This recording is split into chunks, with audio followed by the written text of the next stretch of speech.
Ahoy, my friends, Ryder here, and welcome back to another Final Fantasy VII Ever Crisis video. Today, I'm going to be jumping into the second part of the Fireworks Nocturne event, and I'm going to be showing you guys how to take down the EX3 Boomtaur right here, guys. I'm going to be doing it with a team that is under the recommended power. I'm going to be sitting at 296,000 right here.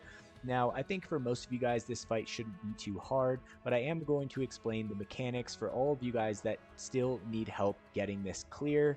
Definitely, if you don't have as high of OB weapons, it can definitely still be a tough fight, but the mechanics itself are not too terrible. So let's start with the actual boss itself, the Boomtaur. It's going to be resistant to fire and weak to ice. Triangle sigils, it will have a 50 sigil break towards the end of the fight. Either you can just DPS it and kill it during that point in time, but if you don't quite have the DPS, you will need to slot a triangle sigil materia on each of your characters.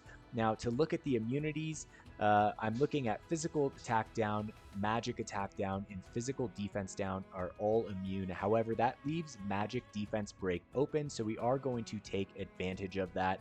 Essentially, this boss is going to be using powerful fire element magic abilities, so you can either bring magic defense AoE up, or essentially just spec for kind of tanking some magic defense damage throughout the fight.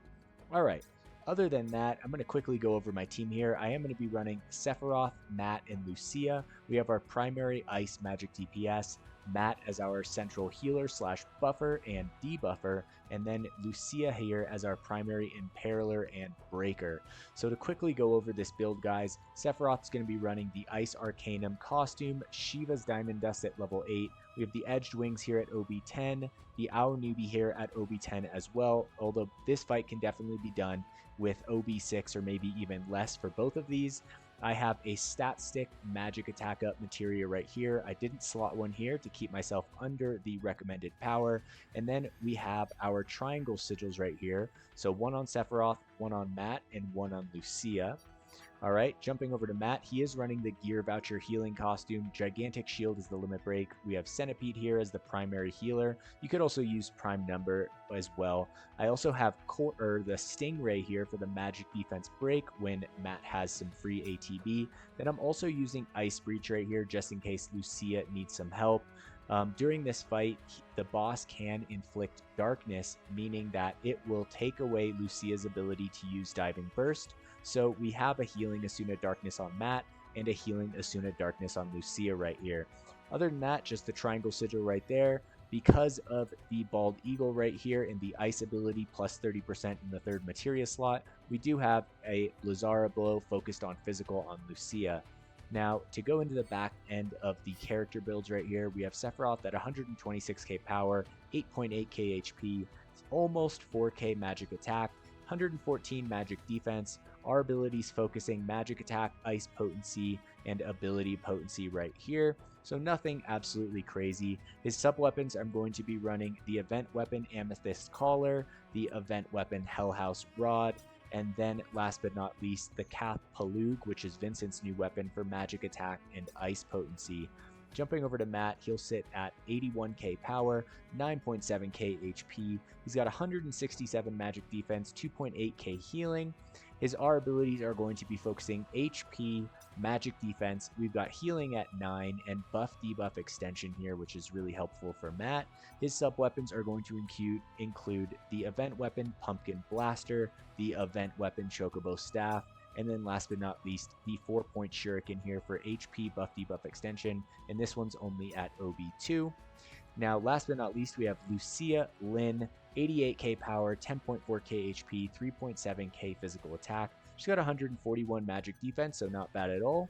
We've got some HP, physical attack, magic defense, attack, some ice potency at 7 here, and a little bit of buff debuff extension for the R abilities. And then for her sub weapons, we have the Silver Staff at OB6, we have the Pinwheel at OB3, and we have the Wind Slash at OB3. Alright, so that is going to conclude the team build for this run. That being said, let's get into it.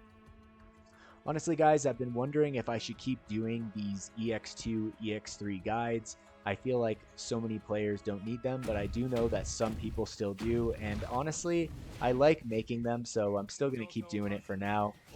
So yeah, this one was pretty fun. I like the Cactuar in all of his like kind of festival garb right here. So at the beginning, he's going to put a ice resistance buff up. So we're just going to counter that with Diving Burst. All right. He is going to summon the bombs, but at the beginning of this fight, I'm not going to worry about taking them out right away. The first thing I'm going to do, all right, is jump over to Matt, heal Lucia of her darkness. All right. Then we're going to Diving Burst one more time. And I'm going to Core Sting, or it looks like that's already been done. All right. Now, at this point in time, I'm going to switch over to Sephiroth, and we are going to take out the bombs one at a time, all right? All right, so there's one. And there is two. Make sure you are jumping back and forth on Matt, keeping everyone's HP topped up. All right. Once we take care of the bombs, because they will burst and kill you guys. Do not leave them up. They will kill you. All right. I'm just going to heal everyone back up to full right here. Break his ice bar, which is much damage as you can muster. All right. Sephiroth's Frenzied Stance is about to wear off, so I'm just going to re-up it right here. Jump on Matt, and we should be solid to go. All right. So that's going to be essentially the opening phase of this fight. Nothing crazy.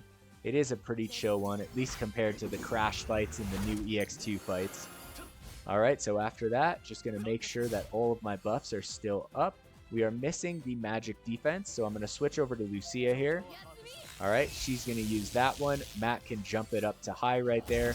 I will Diving Burst. Alright, once all the buffs are up, going to switch back to Sephiroth and just start laying on the damage here, guys. Alright, here we go. I wish I could hit that hard against the new Ramu fight. Alright, so Diving Burst is wearing off, so I'm going to re-up it right here. Okay, there he goes, doing his thing, spinning his arms. Alright, so we took his ice resistance buff back up. Alright, there we go. Looking pretty solid. We need to get one hit to break this bar right here. Alright, there we go. I'm going to get off 2 right here. And you're going to just wait this out, all right? After this, I'm pretty sure he's going to go into his Sigil Break.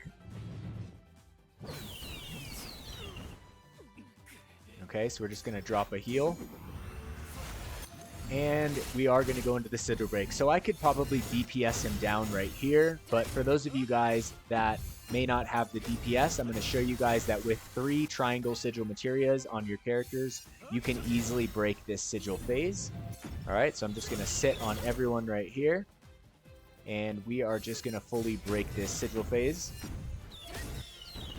Alrighty, there we go. I like this music too. It's pretty good.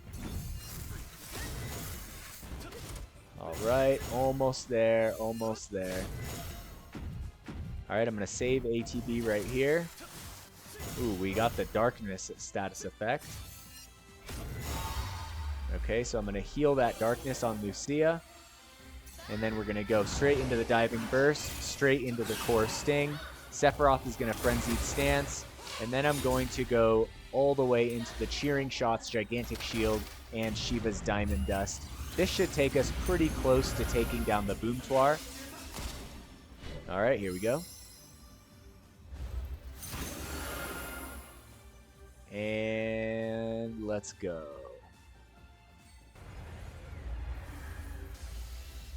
Okay, so pretty close. Not quite there, but one hit from Sephiroth, and I think we should be able to call it a day. And there you guys have it. That is the EX3 Boomtaur fight. Nothing crazy, but like I said with all my videos, guys, if you guys are having trouble putting together this team or something to beat it, just drop me a comment and I'm happy to help you guys figure it out. That being said, if you guys enjoyed this video today, please don't forget to drop a like, subscribe to the channel for more Final Fantasy VII Ever Crisis content. I will catch you guys in the next one. Hope you all have a wonderful night. Take care and peace.